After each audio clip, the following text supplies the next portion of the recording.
Welcome back. You can keep track of the last 10 buyers of your WarriorPlus product, and you can do that with a buyer leaderboard. What we can do is to go inside of the code. Now you may or may not have the buyer leaderboard available depending on your vendor score.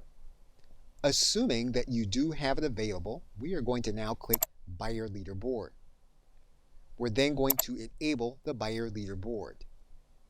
What we're then going to do is we're going to copy this code and head to our site and place it where we have HTML coding display available. We're going to paste in the code and then we're going to display the code.